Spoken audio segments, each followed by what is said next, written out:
Hey, what's up, gamers? I'm Gio from the Part-Time Gamers Club. Alongside me is my host or co-host, Gerard and Mike. Say what's up. What's up? What up? And back there in the corner there is Loki. That's our mascot. Shout out. On today's episode, we're going to be speaking about the game League of Legends. As longtime gamers of the game, we've got a lot to say about it. We've enjoyed it for a long time. So, Gerard, I'll let you start off with what exactly is League of Legends? All right. Well, if you haven't heard, welcome to Over the Rock. League of Legends is a MOBA game, also known as a multiplayer online battle arena. And it's just basically 5 players versus 5 players on a single map, divided into 3 lanes and the area between them, which is called the jungle. Each player's goal is to kill an enemy structure on the other side. That enemy structure is protected by turrets, which you need to progressively kill in each lane, or at least one of the lanes. The game wins when one team defeats the other team's nexus, which is that enemy structure I was talking about. It's a game that spun off a previous mod for called Defense of the Ancients, a version of Dota. Warcraft 3. Yep. But this game is highly proficient, or highly acclaimed, and more importantly, garners the attention of millions of people around the world, and is played in each country in also worldwide esports events, and kind of started it off. But that's what League is. So, what do you guys think is your biggest thing, or most successful thing League has done for the gaming community and as a game? I think it just brings awareness, right? It brings awareness, it gained popularity. I mean, if you look at through the seasons that they had, from season 1 to like now, it just gained in fandoms, different sponsorships, and I mean, if you look at the graphics, how the map changes, it's always evolving. So like it just helps bring more, I guess, awareness to the game. I would say I agree with that, especially, I think, don't quote me on this, but I'm pretty sure I'm right about this. I think Faker was the first. It's going to be quoted. It's going to be quoted. Don't hold me to it, all right? I believe Faker was the first gamer ever on SportsCenter, which was pretty insane back in, like, I think 2015, because I think it was his, second or third straight Worlds or something like that at that time. I'm not sure if you remember that a little bit better, Gerard. Yeah. And that was a pretty big deal because at that time, I don't think there was any gamer that had ever been shown on SportsCenter, a sports network, and as big a sports network as it is, obviously owned by Disney, so it has a powerhouse behind it. It's definitely one of those games that kind of, like you said, brought awareness and kind of elevated the gaming community and kind of showed what gaming can be on a mainstream level. I would also say that I don't know if it was definitely Faker, but I do know Faker is a celebrity amongst League of Legends players, as well as in his own country is considered a wealthy man who's partnershiped with the telecom company that is sponsoring his team, T1, and esports has been made popular by League of Legends. Now, it's always existed, especially in the in Korea scene. They had esports in StarCraft. They had esports in like WoW, but like they never garnered the worldwide success until recently, between Dota 2 and League of Legends. Now, whether or not Faker is the first person on ESPN, we'll never know. Well, we could Google it, but what I did find was Ninja, video game streamer, was the first person to be on the sports cover of ESPN. Yep. That's true. But that was 2018. Faker, they talked about in 2015 on SportsCenter. Yes. And I don't remember the first video game on ESPN, but I do know that video games I know Dota 2 at one point was streamed on ESPN, and there's been a lot of ESPN debuts on video games, but for the main popularity of the game, I'm pretty sure esports has retained to like Twitch or online streaming services as majority of the time.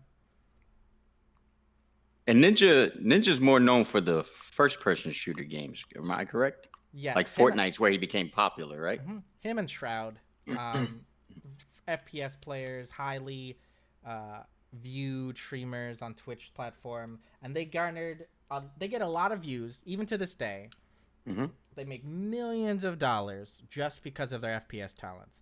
Ninja got popular in Fortnite, where I think Shroud got popular in Counter-Strike.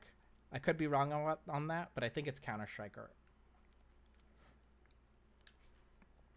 But yeah, we're shaving off of League, but I would like to say that even in like NA, esports players for League teams are also still like B-cast celebrities. Like they will get autographs, they have their own jerseys, they have their own merches, and whether or not people like the general populace knows them, just like any other like, oh, I don't know, town hero, or better yet, like local folk star, you'll run into them. The people that know are very enamored by them. So you become a very high, well-known person. You don't become rich by any means. It's not a wealthy. I guess the best way to put it though is like, all right, so Faker's the Michael Jordan of League of Legends. That's the reality of it. Everybody that knows, he's the guy. If you heard of League of Legends, he's like, that's Michael Jordan, bro. He made it onto SportsCenter, a gamer on SportsCenter, bro. That was like nobody ever seen that before. So, and he's highly like revered in League of Legends. And you say it, like even the announcers when they're covering Worlds, they call him the GOAT. Like they just call him it. It's just like natural, and nobody argues the fact. You just don't. No, the man has the most. Like if we compared him to Jordan, right? And we're not going to compare him like physical athlete. We're just comparing achievements, right? Just like Michael Jordan, this man has been to almost every single international world championship. That's like Michael Jordan always ending up. I think Michael Jordan, besides like 2 years, was always at the finals. No. Michael Jordan made it to 6 finals. He just never lost the finals. Yes, there you go. Faker has been to every world tournament besides one since his debut. And he's won 4 of them. So he has the most rings. He has the most games under his belt. He has the most visits. Like he's the most accomplished League of Legends player in the world. So that's why he's the GOAT, because this man has done it all, and he's done it multiple times. He has all the accolades, yes. And that's why we call him the Michael Jordan, because Michael Jordan has the most accolades out of any NBA player when it comes to individual accolades and achievements. He has the most. So Faker's like a big deal, and I think that helped elevate the game too when they started to get that attention from ESPN. And Worlds, I think, kind of helped with that too, because like we talked about it a little bit, but in another episode, but I think Mike referred to it too. It's just like it's the first game like you could actually make a sport out of, in a sense, because of the way it's set up, MOBA games, the 5v5, and people having certain positions, as skill sets, abilities. Yeah, I would say that it's probably the most relatable, mostly tied to traditional sports in that sense, where there's positions. So you already have a sense of like, this is what this person's supposed to do. Then since it's on a third person audience, you don't have this like attachment. You don't have to stick to a camera that's in first person, because like, oh, that's kind of like immersion breaking for like an audience. You have an overview, which a lot of like sports have, because like guess what? You're in the stands. You are technically looking at the game from the outside. And most importantly, with commentators or anything like that, the things on the game, like, and this is the big drawback of like esports and sports, is that in order to understand accomplishments in the game, you need to understand the game itself. While in sports, it's like, oh, this man did a lane up. He jumped from the outside of the key and dunked the ball. That's just physically impressive. But like, oh yeah, yeah, but like in League of Legends, it's easier to see how important plays are, because you have the commentaries, the commentary there, the color commentary, because they will hype everything up, and that's the first time like video games where people just get like really overly rambunctious when they're talking. It's very loud and hype and very a lot of energy goes into commentary there. So I think it's funny you said that, because it was this last Worlds when Faker did that, when he was using his ear and he timed the flash of, I can't remember who it was, but he flashed ahead of them to still make sure that their flash would still not avoid his ult. And he ulted them and pushed the whole team back the way he did, and that's when they freaking, because they destroyed who was it that they faced again? I forget their name. They faced a lot of people. Last year. No, I'm saying this was a championship. This was for the Worlds. This was the finals. Oh, you're talking about Damwon Kia. Yeah, they stomped them, bro. They stomped. That's an amazing team. Was it last Worlds?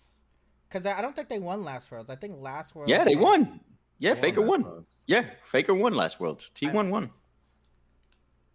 It was one of the China teams. I just can't remember which one. I can't remember right now. Rod's Googling it. Yeah. I'm not. I mean, I could. No, I'm not Googling, but I know. I remember that play because I was like, holy shit. Like, as a player, you understand how impressive that play was. Because, like, that's the best of the best playing. And for him to, like, I guess, anticipate as well as outsmart other pro players at that level, like how he looks at the field. Like, so, you know, we say about sports players, how they look at the field, how they, you know, a lot of people say LeBron James is one of the best at, I gotta say, one of the most, his intelligence, like situational basketball awareness. IQ, his basketball IQ. So like Faker's League of Legends IQ is insanely high. Like how he views the map, how he anticipates plays, how he looks to make plays is like next level. And it's like you said, though, unless you play the game, you don't understand how impressive he really is. Go ahead, G. Go ahead, Mike.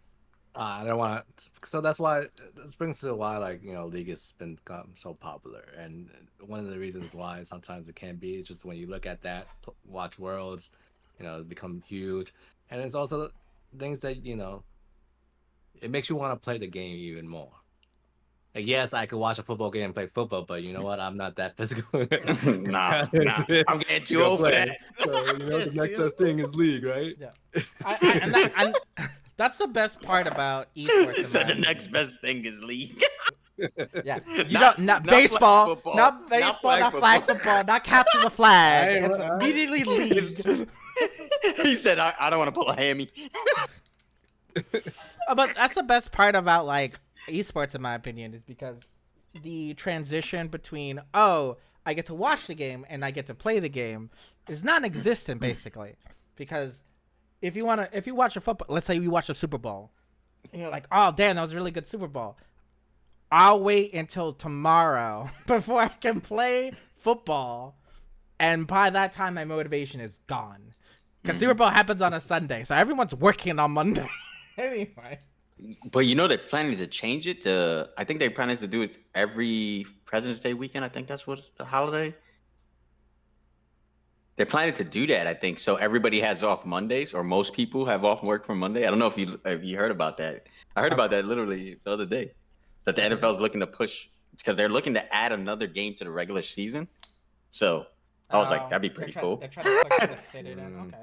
Okay. But you're still not going to go play football. You're still not going to play football. Yeah. You're not. Yeah. And I would say like, because we talk about esports right now in the worlds and everything like that. Right now, MSI is currently happening, the mid-season invitational, which is at this point it's like changing. It's been changing over the years to be just as important as worlds. This MSI actually, the winner will get a free ticket to worlds, while their region. We all know that NA. Damn, like throwing shots at your teams. What do you Have mean you throwing seen the shots? last It's game? fucking true. It's fucking true. T1 freaking whipped Cap their butt in like 20 Fly minutes. Quest. It was 17 minutes 20. and 51 seconds. They lost. You have to explain that to the audience, though. Okay. If they never play League, if you get stomped in under 20 minutes with no surrender, that's bad. That's real bad because games average 30 to 40 minutes on normal. I want you to know the game technically doesn't start until 1 minute and 30 seconds. The people, the early game, right. the early game is supposed to last into 10 minutes. That's your laning phase, basically. After 10 minutes to 20 minutes to 25 minutes is your mid game, which is just everyone starting to getting together and actually trying to push against the other team. Losing in mid game is the equivalent of being 100 to 50 in the second quarter before going into the half. Okay, you are losing the game. You've lost the game before the halfway mark. That is what the equivalent of losing before 20 minutes is. In a professional game, it's sad. It's sad. You're getting stomped. For baseball, it's like, just think about you're in the fifth inning, you're already down 15-0. Yeah, exactly. That's when they bring out the precision players to pitch. To start pitching. Yeah. Look, in high school games or college games, they would literally just stop the game in baseball, right? Yeah. You're like, it's too far. We're just calling the game because y'all suck. Actually, I don't think they do that in college. They do that maybe in high school and little leagues, but in college, you just get your ass stomped. Yeah. They play the rest of it. But yeah, so like, and there is a huge gap between professional play and the average player. Because Faker is the best you can be, or one of the best you can be. The average player does not come anywhere near him. The majority of the players, like the 50 to 60% of players, are in the average category, which is just good enough to know how the game works, but still bad enough not to know what map awareness is. Like, to give people context, all right, think about if you golf and your golf buddies go golfing, you guys, you get your maybe I would like to say golf is a very niche category. Here's what I want to explain what you said, though. Think of you as a golfer comparing yourself to Tiger Woods in his prime. That's how big the gap is of an average player and Faker. Like, that's how big it is. Like, comparing yourself against LeBron James or Michael Jordan, or if you don't play golf or basketball, there's like comparing yourself to Tom Brady, Peyton Manning. I could keep every sport. Exactly. I could keep going through every sport, man.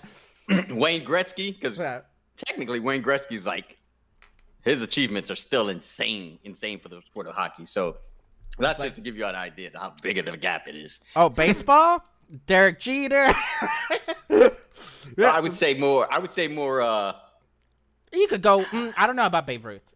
I think that. You could say Babe Ruth, man. A lot of people don't realize his hitting statistics are insane compared to like even modern day. It was a different game though. It was a different game back then though.